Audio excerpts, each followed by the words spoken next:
who's to say that this one path that people long ago who lived in other parts of the world who didn't get to meet Jesus of Nazareth, all of a sudden they're out because they didn't get their card punched, and now they don't get to go to this heavenly thereafter?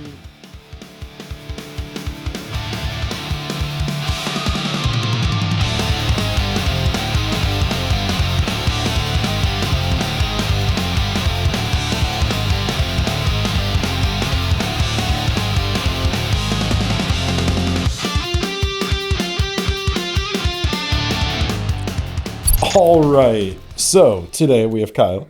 Right on. And Kyle, I believe you are a progressive preacher? You got it. Kyle Armentrout-Steward.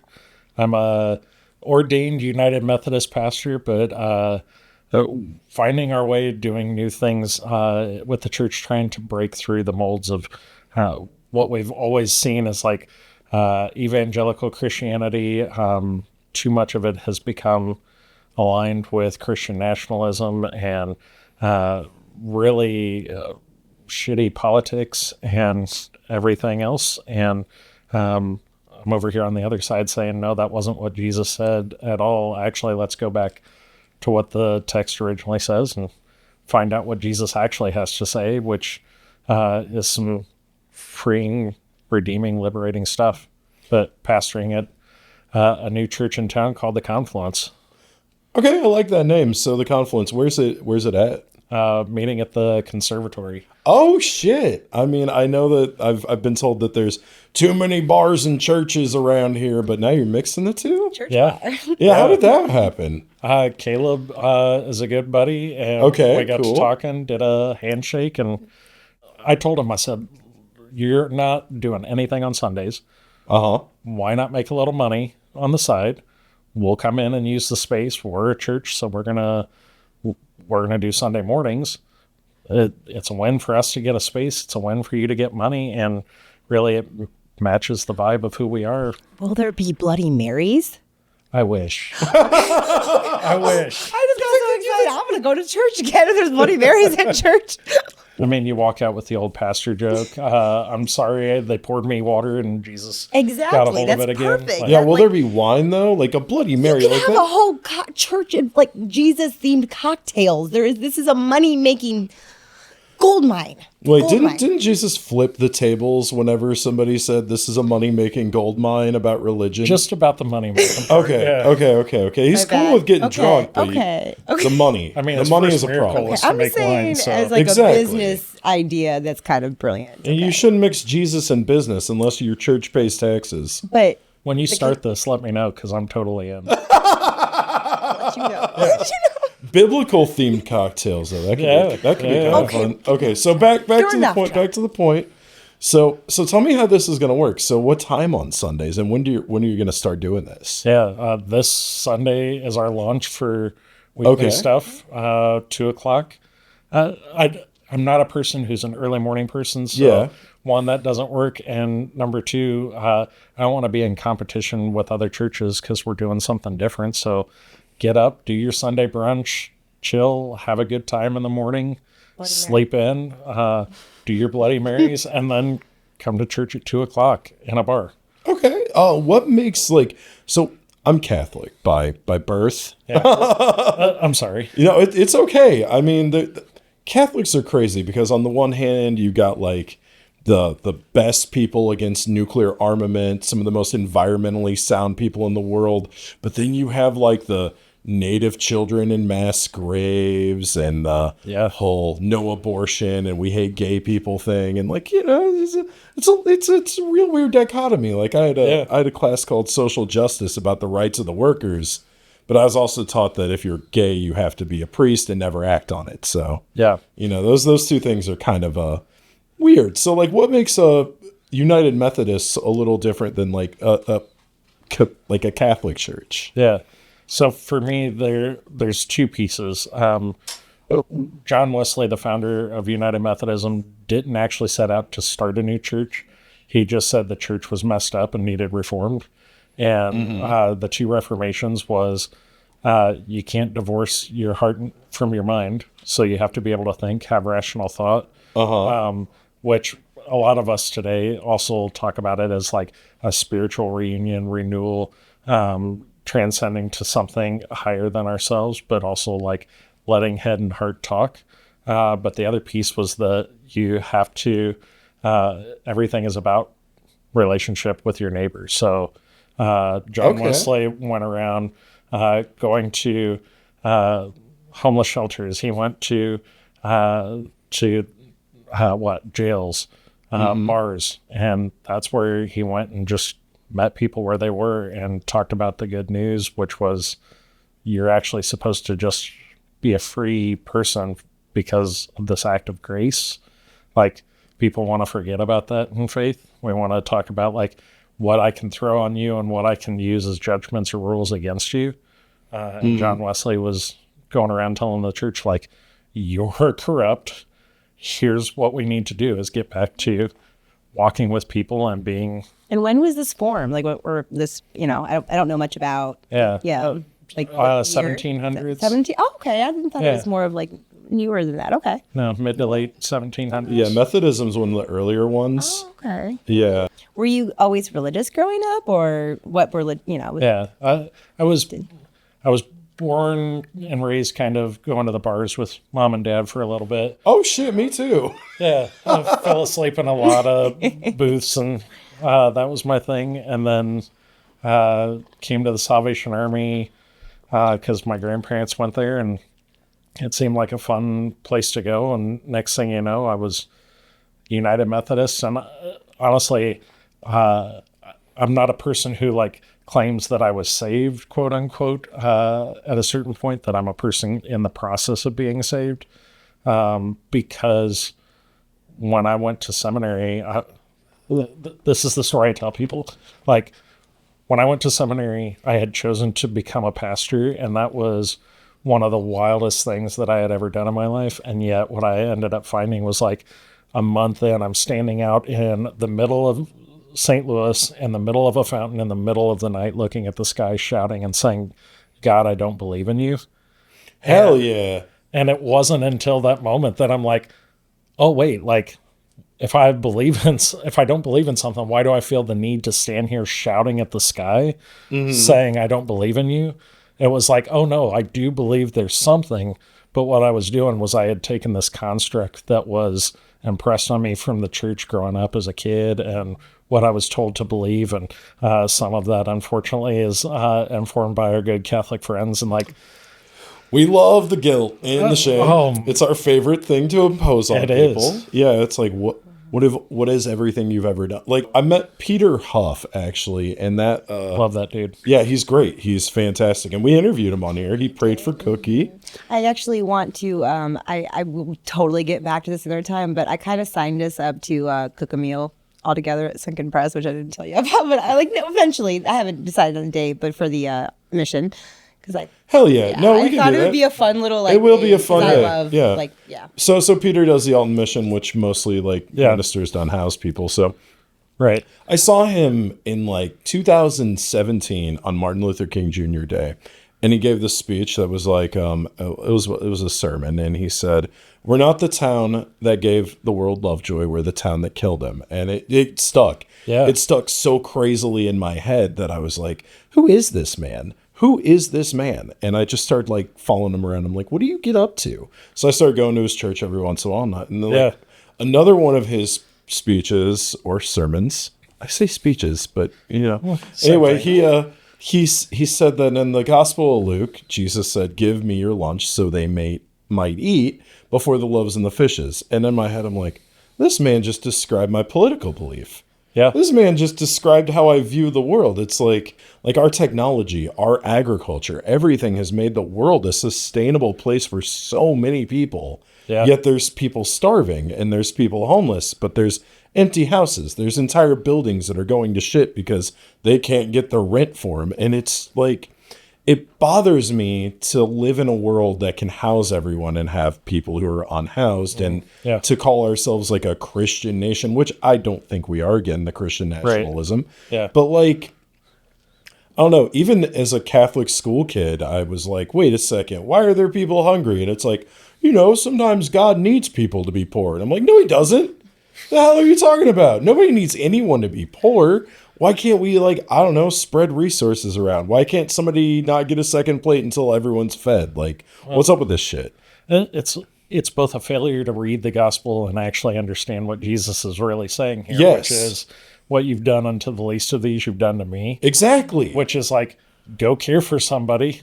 They ask for your coat. Don't sit there and wrestle with them. No, give them something else too. Like that whole sense of what we see in others is what we really think of God. Like the person that we hate and despise the most is how much we really love God. Interesting. Can you I go like a that, little yeah. deeper into that? Yeah, Like expound on that. I like that. Like, I go off of the belief that we're all created in the image of God. That's me. I believe that. okay. And in that sense, what I think of others, how I treat others, even the person who is the most cruel intentioned person, is a show of the character of how I view somebody created in the image of God also. Interesting. And so if I'm then causing them harm, if I'm hating them, if I'm mistreating them, really what I'm doing is not just harming a person, I'm harming the image of God that I claim to be a part of. And if I ever have hope of what I'm going to say salvation is us being healed, coming back together, being reunited under this deep love of God, which means we got to start with the people who are hurting the most, and not just hurting, the people who have someone else standing on their neck, until we stand fully with people who are oppressed, marginalized, voices who are being silenced. Until we do that, we're not living into a gospel that says, I see the image of God in you. We're saying, wait, you're different than me. It's then divorcing yourselves from what Scripture says, but using it as the cover to try and get away with whatever you feel or whatever you think. Okay, but like, what about like the sociopaths holding people down? Yeah. Like, how do you view somebody who like just hoards wealth and destroys? Like there are people in this world who can kill millions. Yeah. And have killed millions. I mean, Dick Cheney just died. Yeah. So like how do you view that with that perspective? Like that's the, like, to me, like if somebody is poor, or like if somebody's marginalized and they lash out at the world that did that to them, I'm like, I get it.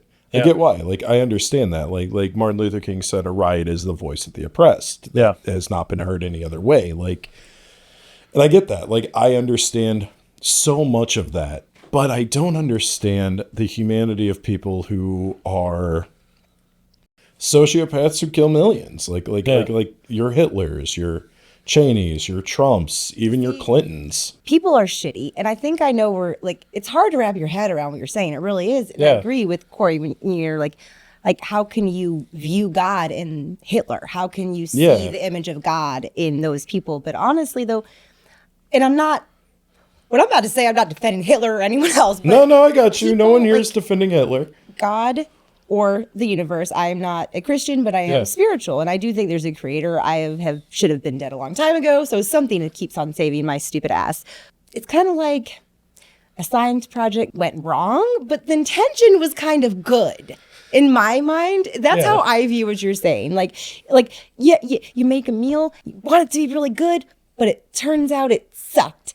And then it kind of put a bunch of people in You just described Gnosticism. Because the way my brain is computing what he's saying and how he's feeling it is like... But see, you're describing the imperfect God, which is, again, Gnosticism, the demiurge. I mean, is it an imperfect God that the world's kind of fucked up their brain? You know, I think God, maybe when they were born, they were fully cool. And it was like, okay, this is like how I meant you to be made. But then slowly, based on especially the nature versus nurture thing. Well, Catholics call this original sin. And I don't know. Yeah, we're big fans of original sin. You're born fucked. No. You have to wallow in the mud, boys. No, I don't. But what if the story is flipped, though? Like, Catholics want to say original sin. You want to talk about how we're screwed from the beginning, and yet what if the story is actually the flip of Again, that? what I was saying, the that world you're fucks us up. created as good.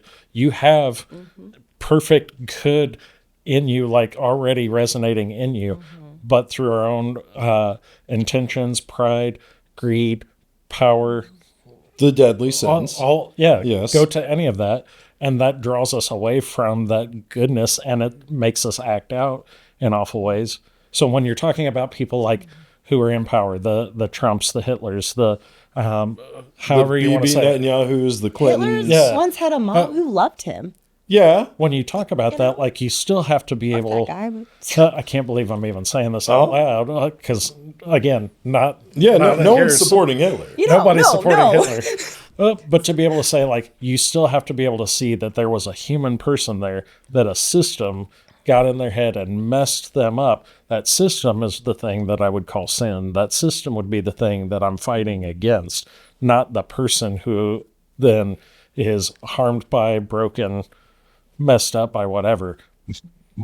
My work then is to say the system that created that person, that action, that even allowed for these horrific things to happen. And let's not say those people shouldn't be held accountable for their of course not. But like, I get what you're saying there. I like that. Yeah, no, like, because if there was a better system in place, somebody like Hitler would not have risen to power. Mm-hmm. He would have just been a bigot in a tavern yelling about the Jews. So at the same time, like, yeah, no, I get what you're saying, but like, once the system has created such things, like what's happening in Gaza right now is beyond words horrific. Like, how do we get out of that? Because like, religion's partially created that. Like, a lot of Christian Zionism is believing that Israel has to be in the hands of the Jewish people for Christ to return, right? Yeah. So like, this whole slaughter in Gaza is just part of the process of Christ coming back. And it's like, how do you pervert a religion so much to believe that the wholesale slaughter of children is a necessity for like this peaceful left-wing man who loved sex workers and sinners to come back? Like Christ wouldn't like that. Some of the oldest churches in the world are being destroyed, and in the name of like this idea of an Abrahamic faith, like how does one come out of that? Like, how do you deconstruct the Christian mindset that's created that? You have to break it into two pieces. One is that you're focusing on Christian nationalism that has adopted and taken over the name, and just because somebody has ownership of the name doesn't mean that they're actually living out or practicing those things fully. So that's one piece that has to be recognized. The other part is, Erica Kirk, we're talking to you, bitch. Yeah. I am really mad at that woman right now. That's fine. Go ahead. The second part of it has to be then a recognition of what's the reality of what's happening here. Are these people really believing, living in this faith, and is the faith then shaping them? Or are we talking about radical extremists? And I'm not talking just within the sense of what Trump and his goons are trying to put on us right now, trying to call us extremists. I'm talking like, you look at what people used to say Islamic extremists, and they're people riding on the back of trucks with flags hanging up and guns. And then you drive through East Texas, and I mean, aren't you seeing the same thing? Yeah, it's just the flag has changed and the person looks different. But yet it's kind of seems like an idol to me. Yeah. It does. Yeah. Nationalism does seem like idol worship in a lot of ways. Like, this is not a national thing. This is crazy story tying into that. Yeah. First Sunday I showed up at a church where I was the associate pastor, and the pastor's wife had draped the altar in an American flag, had little American flags lined up around there, and had a whole drum line come in. I almost got sick walking in, and that was my first Sunday there. And I'm like, what church did I just walk into? Had to have a whole conversation of like, no, like if you're living out what I believe to be faith, if you're living out what it means to be in practice or worship of God, anything that enters that space becomes an idol that you've lifted up. And right now you've lifted up the flag over God. And for me, until you get that out, you're not getting me back in the space. And guess what? They cleaned it up real quick. Like, when did we lose sight of the story of faith being for the poor, the oppressed, the marginalized, the voices who need God to be lifted up? And when did it move over to propping up power institution? Well, to me, it happened right after 9/11. Because, like, I know it had been building up there with, like, the Reagan administration. You got people like Billy Graham. You got people like Jerry Falwell, like, doing their shit. You got, like, Phyllis Schlafly. What's the guy from James Dobson? Like, you got those characters who are, like, putting on, like, oh, and Pat, what's his name from the 700 Club? Like, they're all doing this shit for, like, money and fundraising. And then you have the birth of the megachurch. But right after 9/11, like, everybody was under this nationalist fervor. And it became, like, whenever George W. Bush used the word crusade, I was like, fuck. Yeah. And I'm like 13, and we had just learned about the Crusades in Catholic school. Like, and I'm like, this isn't good. We shouldn't be celebrating this. Like, what the hell are we doing right now? And everyone was in this, like, anti-Islamic fervor for a decade. I mean, there's still like. I was gonna say. Oh yeah, like, no, that but hasn't like, gone away. No, it hasn't gone away, but it has lessened because, like, in like 2005 or 6, I went to Marquette and there was we had a new kid from Pakistan, and everyone was like, "Are you Muslim?" And he was like, "Yeah." And then they're like, "Oh, that's fucked up. You can't be Muslim. What? You're Muslim? Are you going to blow this place up?" I became, like, really fast friends with them and started learning a lot about, like, the Islamic faith. And a lot of people were also learning about the Islamic faith. And the Catholics were cool with us learning about Islam and Buddhism and Hinduism. Like, my entire sophomore year was that. So what is, like, your take on other faiths and their pathway to, like, God? Yeah. Wesley Ariraja is a theologian from Sri Lanka. Okay. Survived their civil war. I got to meet the dude. He's really, really great guy. But he says there are multiple paths to God. God created all that's in existence. There are multiple paths to God, multiple ways to experience the divine. For me, the way there is Jesus. But that's my entrance into a larger conversation rather than saying that's my end goal. And the end goal is, like, we are all created in this beautiful image. So if we're going to come back to something, who's to say that this one path that people long ago who lived in other parts of the world who didn't get to meet Jesus of Nazareth, like, all of a sudden they're out because they didn't get their card punched and now they don't get to go to this heavenly thereafter. Like, So I was going to be blunt. Do you believe, though, if you do get introduced to Jesus, that if you do not, accept Jesus, that you are going to hell? I guess, Ooh, that's a good question. so I'm just asking it. Yeah. I know what I believe. yeah, for sure. I don't want to give too much away just because I'm doing a sermon series after the first of the year called What the Hell? Okay. Where we're deconstructing hell, the devil, and rapture, and talking about what does Scripture actually Most say of about those are it. fictional. Right, like Dante's Inferno.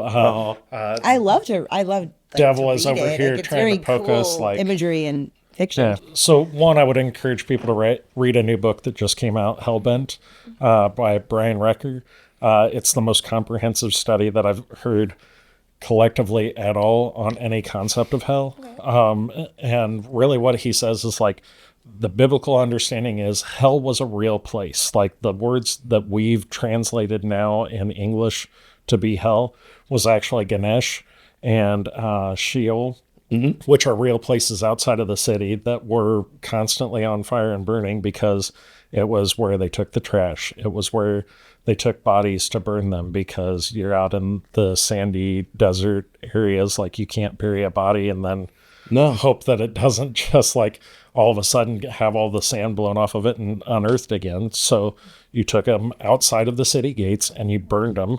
And that's where we got our concept of hell. Then you, like, fast forward, and throughout time and history, this concept of hell begins to develop into what we have now is, like, this eternal place that you go to rot and whatever.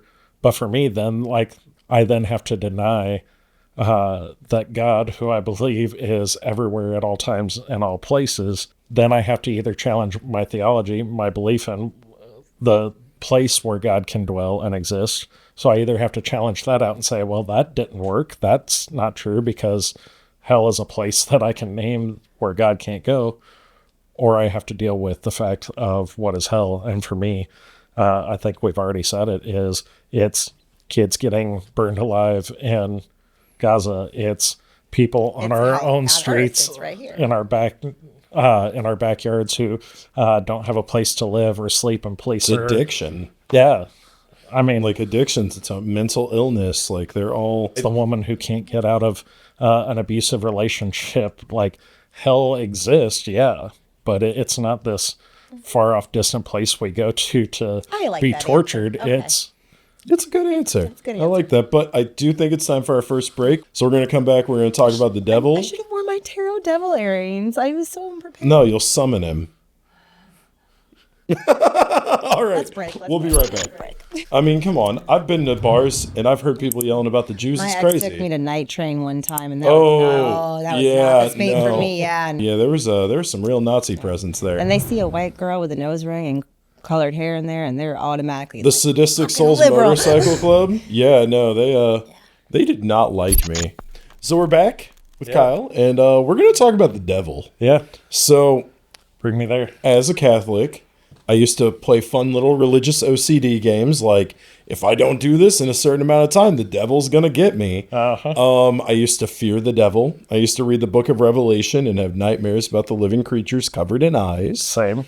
And I've had experiences with like shadow people, if you will, like the hypnagogic state, like the dark hat man at the foot of your bed and you're all paralyzed and shit. Like, Yeah.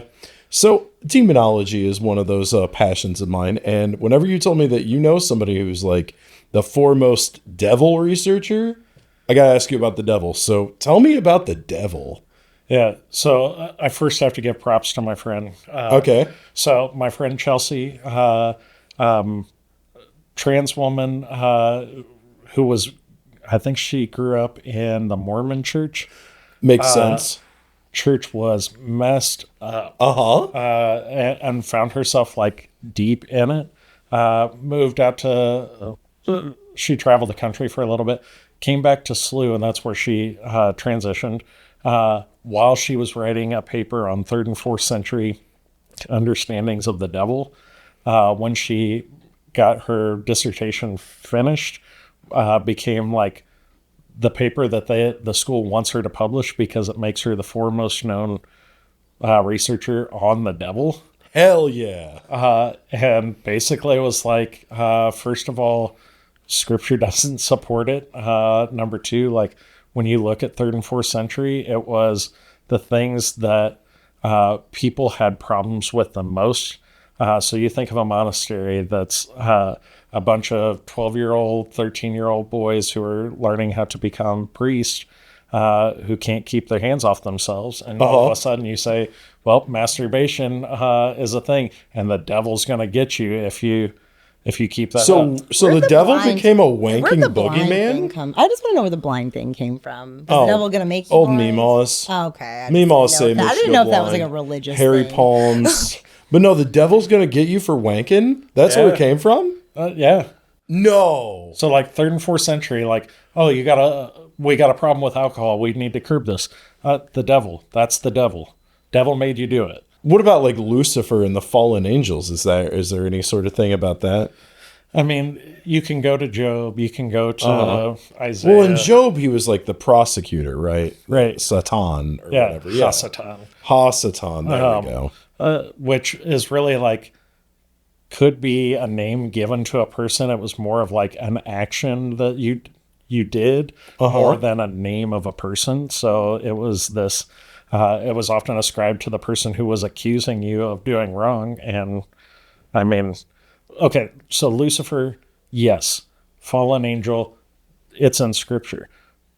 But then we conflated that with the stories and the histories, and then you add in Dante's Inferno for a nice topping, and all of a sudden, when you shake that in a brown paper bag, we get the devil that we have today, which is bonkers to me, because then it's this whole sense of like, I can control you by claiming, oh, well, if you do this, you're following the devil, versus being able to focus on what I should be doing, especially as a pastor, is like talking to you about the deep love of God. Like, if I can make you fear something, all of a sudden I've got power, I've got control, I've got the ability to make sure that I'm shifting you in whatever way that I need to shift you. And you have all the wealth of Europe through the Middle Ages. Yeah. And I mean, when that wealth became aligned with power, when it became condoned by the state and Rome, Holy Roman all of Empire. a sudden you have the Pope becomes this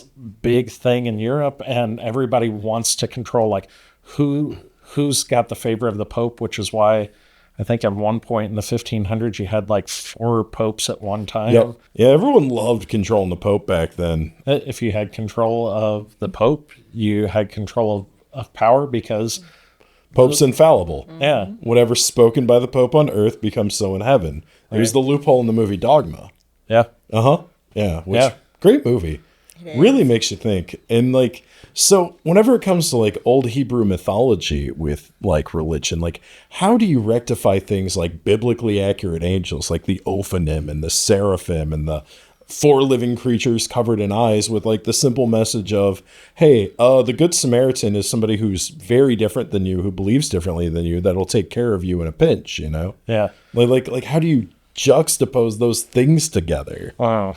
Yeah, I mean, trying to think of the comedian's name, Pete Holmes. Okay. Talks about, he says 2 things that completely, it's how I answer it. Can't believe I'm going to Pete Holmes for this, but he heard from the road manager of AC/DC that God is the name of the blanket that we throw over the thing so that it might have form. So like to be able to name this mystical heavenly thereafter is like the name, which really brings us back to an understanding of the second thing, which is always true, sometimes actually happened.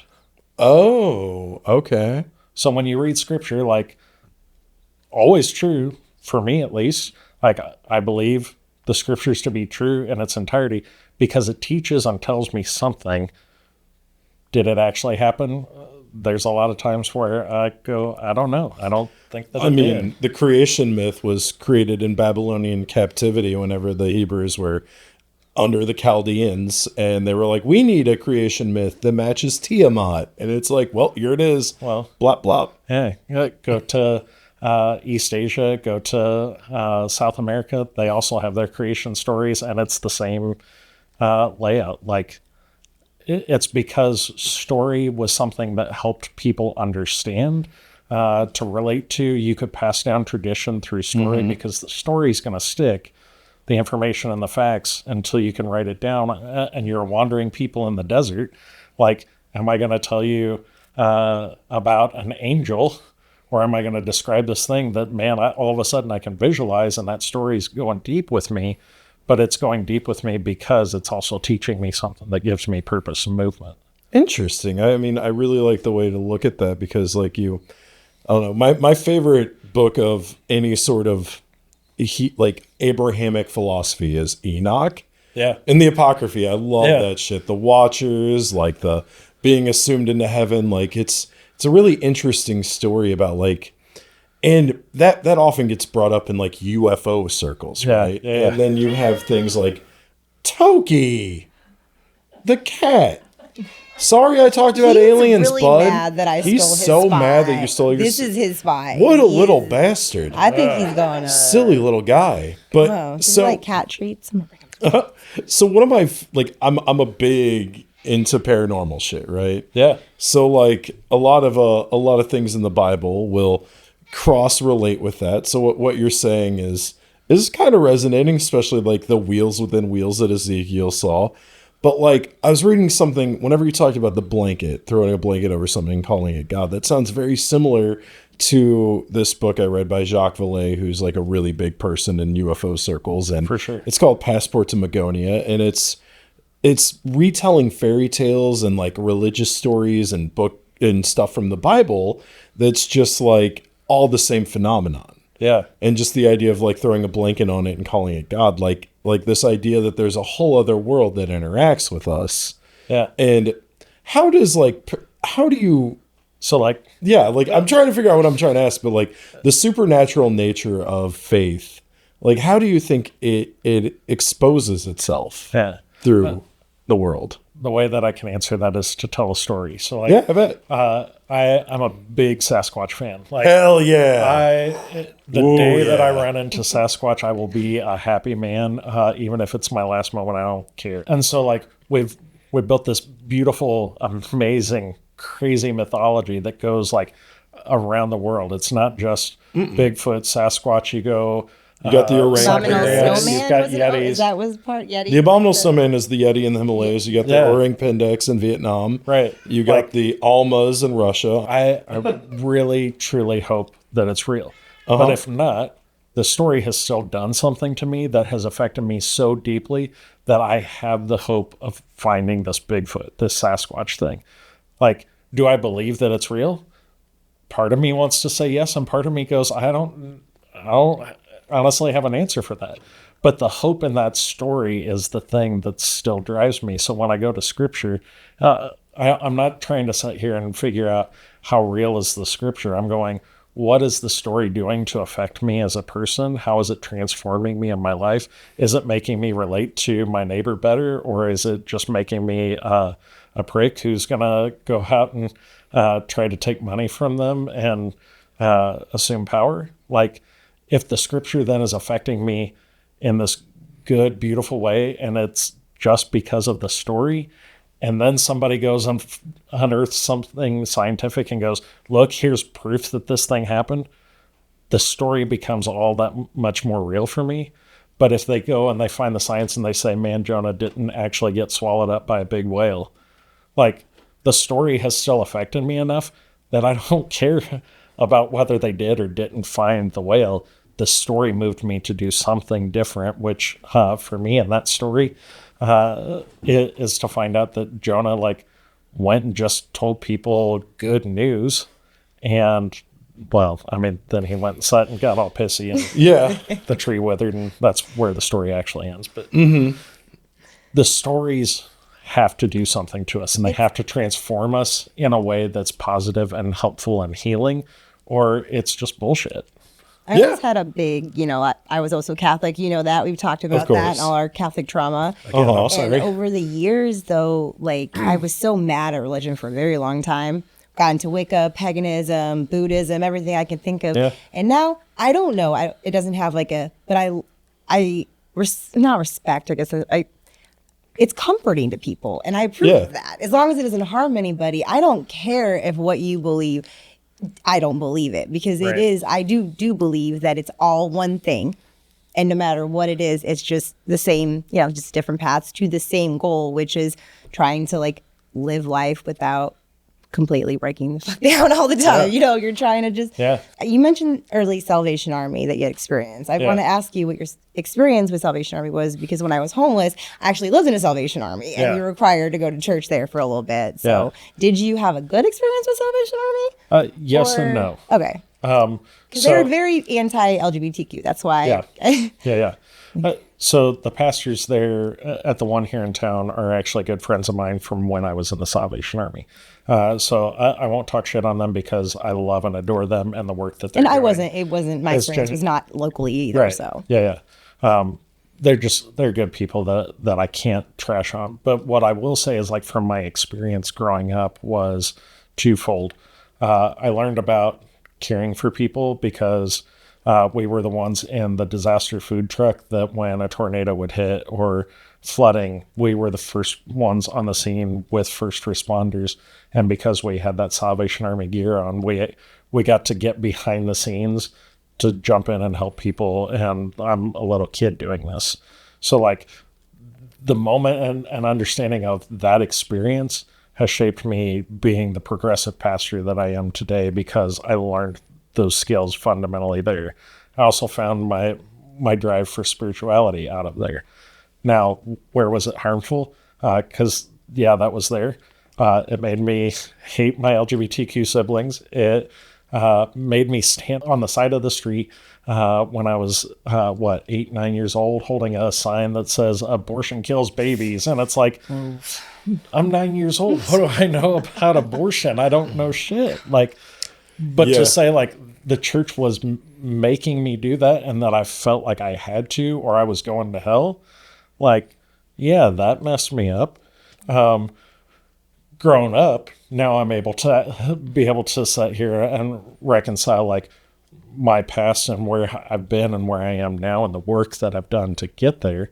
But I also love the fact that I found those good, beautiful things there. So it's all mixed up in the bag. That's kind of my exact experience with Catholicism. You basically gave me the roadmap to communism. And now that I'm doing communist shit, you're like, Yeah. that's godless. I'm like, but why? Why is it godless to want everyone to have all their basic needs met? And like, I'm only a communist till everyone's fed and housed. After that, you can do what you want, dog. I don't care. Right. I'm still friends with my old pastor on Facebook. From when I was a born again Christian. Then I was raised Catholic. Oh, no. I was saved when I was 9 months. That's pregnant. the worst. That's worse than Catholic. No, it was really. I actually, and I still regret this to this day. I had a friend who was getting an abortion, and she was young, and I reached out afterwards after I finally came to my senses and apologized to her. But I told her that she shouldn't, because I chose life for my son. And that was the dickiest thing I fucked. Like I did not like myself back then, but I did meet a lot of genuinely good Christians at the church that I was like a member. But I had to. I was homeless with my son, and that's why I have problems with places like Salvation Army, as I would prefer more secular organizations to help people. Unfortunately, there's not a lot of them out there. But when you are forcing people to believe and go to church to get their basic needs met, food, shelter, I think that's manipulative, and I have a huge problem with that. It disturbs me. That's why I understand Salvation Army does so many good things. I mean, me and my daughters attended the tree lighting in Douglas Square. I mean, I love that and all the good things they do. But they have some of the best infrastructure for feeding people. They really do. Like in the whole country. Like they are the ones who can do it. Like that's why whenever people are like, don't donate to the Red Kettles, I'm like, God, that's so complicated. And I used because to be I get like that too, but now I'm just like, yeah, it is complicated. Yeah, it's like, yeah, no, transphobia, like full stop sucks. Yes. Homophobia, full stop sucks. Agree. They have this infrastructure to feed people across the entire nation. They have booth houses. They have all sorts of things. They have programs in place that'll help the least of us. And it's like, what do you do in that situation? Do you withhold aid from somebody providing it because they have really shitty takes, or do you?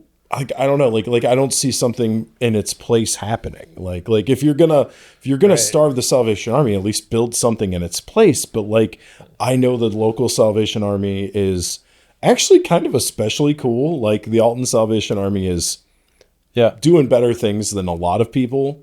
And just like, and they have like a pantry up in Jerseyville that's like really stocked pantry up in Jerseyville. So in my head, I'm like, oh, I don't like the anti-LGBTQ stuff, but it's like, you got to feed people, you got to house people. And it's like, God, what do you do? But then that's why conversations like this is helpful. Because we can say they do great things, but also we can critique the hell out of them. It's the same way of you cops, where it's like, there's a lot of really good people who are cops, but there's also a lot of shitty cops and like the system itself. Like you got to look at the system itself and be like, it's how do you support the person or the things that they're doing while at the same time holding accountability for their exclusionary practices.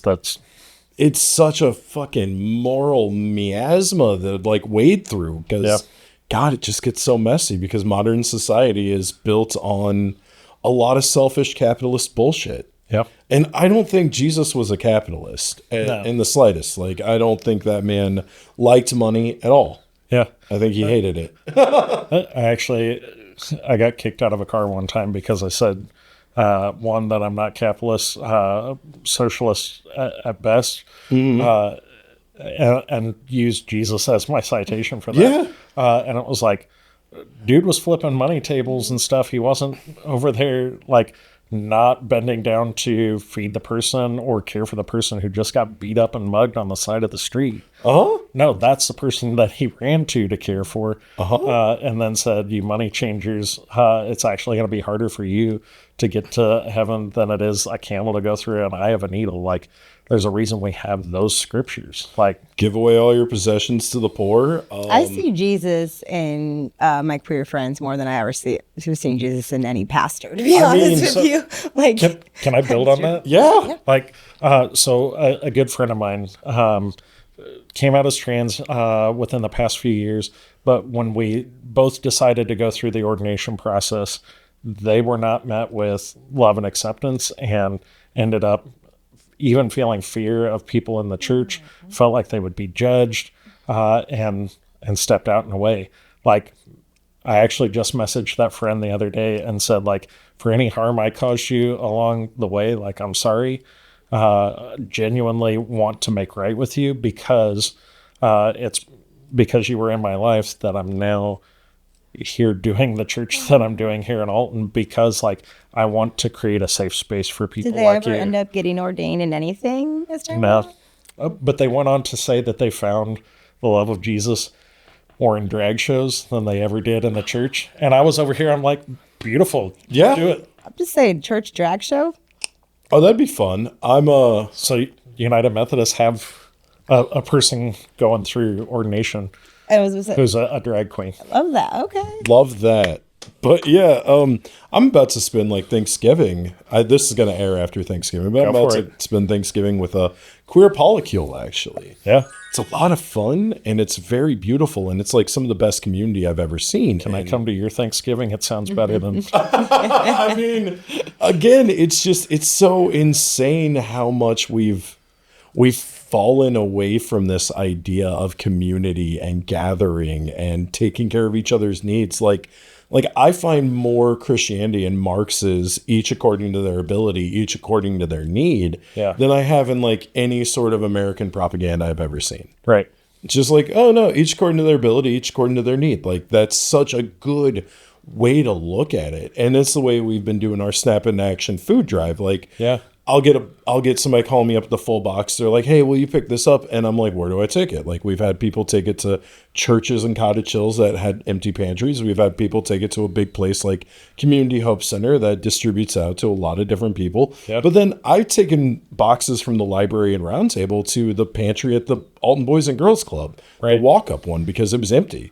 Like, because it's in my ability to fill some needs, but like the each according to their need. Like, a lot of people forget that those who need are just as important as those who fill the needs. Right. And Yeah. that's what Then mutual aid eventually, is. and those people usually also go on to give back after their needs are met. The difference between mutual aid and charity. Yep. Yep. Yeah, mutual aid is lateral. Charity has a hierarchy, and that's why, like, I believe when reading the Gospels, you see mutual aid. You see Jesus being like, "Give them your lunch; they'll all eat," and then everyone ate. So I was in Greece last April, and I used to hate Paul because one of the things that I thought about Paul was that he was just like hated women and cover your head and blah, blah, blah.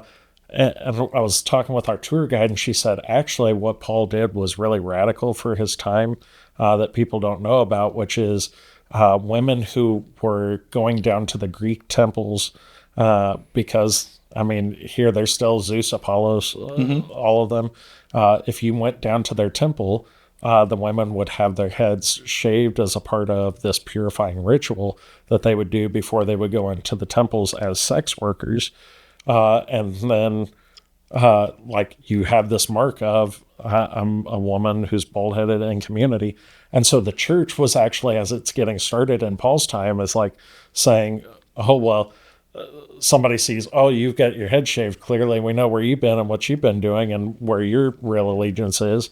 And Paul's like, no, all women cover your head, because now you don't know if a woman has their head shaved or not. All you know is they've come to be a part of the community, and all that matters is their place here right now. I did not know that. Oh, That's I didn't super either. fucking And it cool. Oh my radically gosh. transformed, like, all of a sudden I'm liking Paul. What? Yeah, I usually hate Paul. Like, I'm like, "Pfft, those letters suck."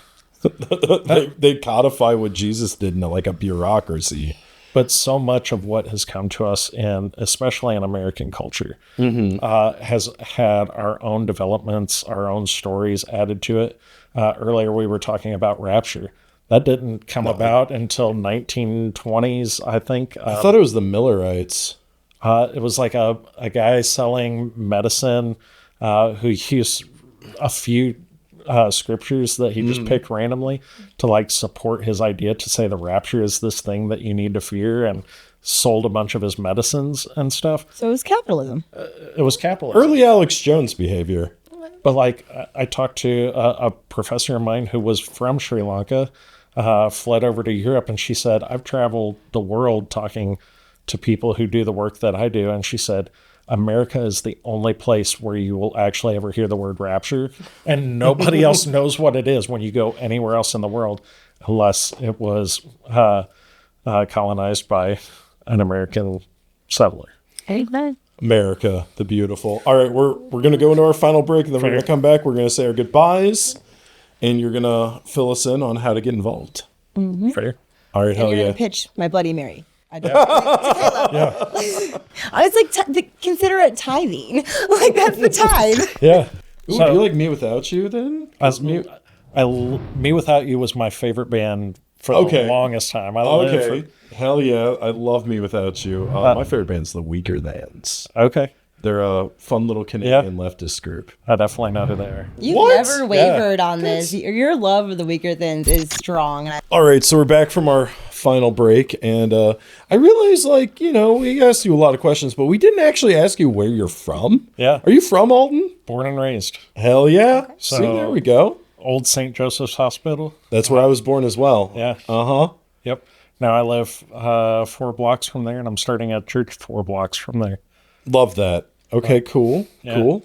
As many times as I have had the like childhood wonder to go out and explore the world, like I always keep finding myself coming back to Alton. Everyone does. And so like when we came around with this idea of starting a new church, they have these printouts, the paperwork, all the numbers that tell you like, oh, where's a good place to plant? And Alton was not on the list. And I told them, I was like, I eat, sleep, and breathe Alton. It's my home. And I can tell you the stories that your numbers don't tell you, and is very much why I think what we're doing needs to be a thing, which was like, and not just to come in and do just another church, but to come in and do a church for people who are hurt by church, people who have walked away from church, who felt harmed, or maybe they walked away from the building, but Jesus and faith was something that stuck around, and they're looking for community to be a part of.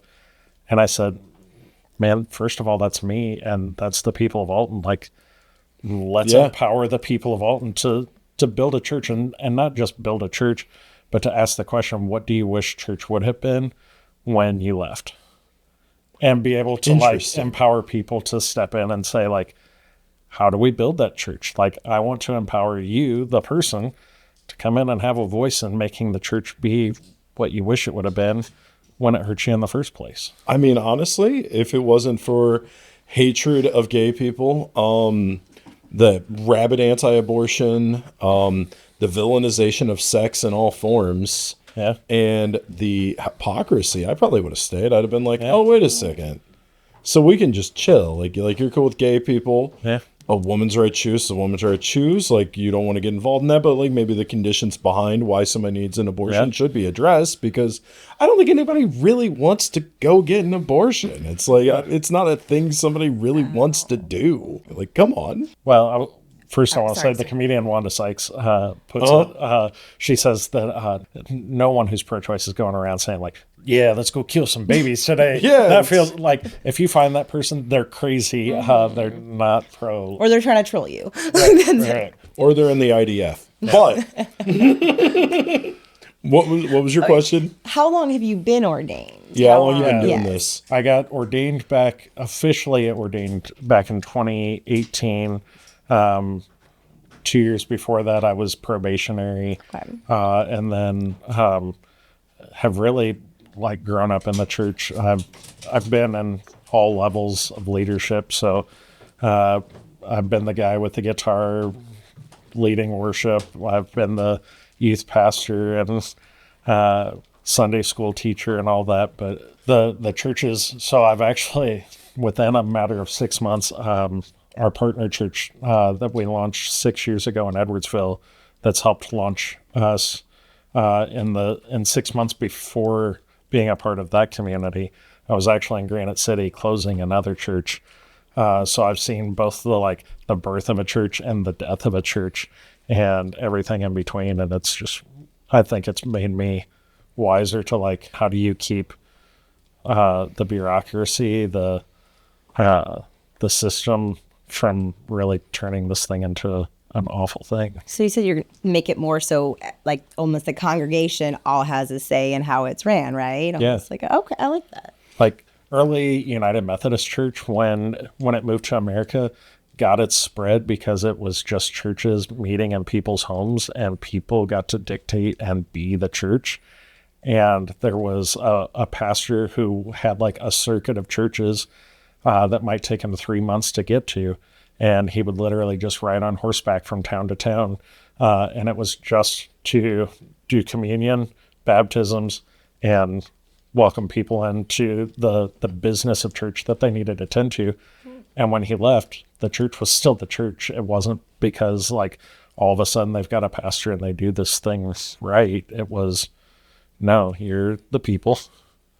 Figure out how to be church, how to be community, how to love one another, fight through the tough stuff. Damn. Yeah, no, Alton needs exactly what you're describing. I mean, it makes me kind of want to go. Yeah, I mean, we should. I mean, it's at the Conservatory. It's a pretty dope place. Surrounded by really fun art. Sunday, so. Oh, it's surrounded by fun art, and it's I'll try and see what we can do to get. If it was in the morning, I could actually make it. Unfortunately, so it's 2 p.m. 2 p.m. All right, cool. I do wake up around noon on Sundays. I'm child free. I can do whatever I want. Lucky. I know. Chilly. Yeah, being a dink is great, but you talked about being the guy with the guitar. Are you going to incorporate music into this? Yeah. Okay, so what are you gonna rock out? You gonna rock out some Freebird, or you got worship hymns? I mean, the guy who does our music is kind of a jack of all trades, plays a little bit of everything. So it's an older retired black man who grew up in the AME church, has played in the Catholic and the Presbyterian church. He knows everything from old hymn organ stuff to new stuff. All right, so it's not just a youth pastor with a guitar, no offense? No. Okay, shit, that's crazy.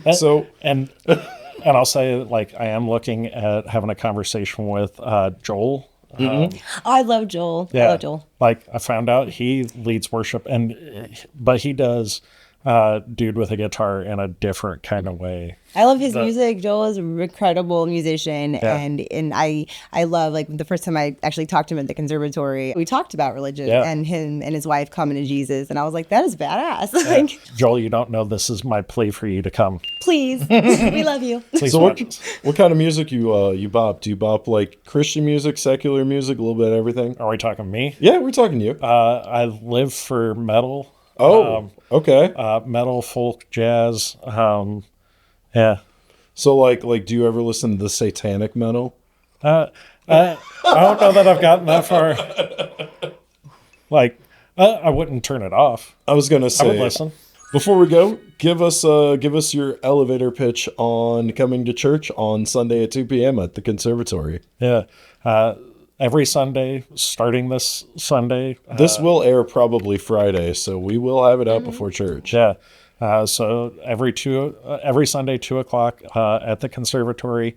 Don't come in expecting traditional church. Come as you are. I'll probably be wearing something similar to what I'm wearing. So come be comfortable and just show up. And I'm not asking people to come to church and have this high holy experience. Maybe you come in with questions going, I don't know if I ever want to step back in a church, but I'll give you guys a shot. That's all I'm asking. Come experience it with us, and maybe you'll find excitement and joy and hopefully love and belonging and safety.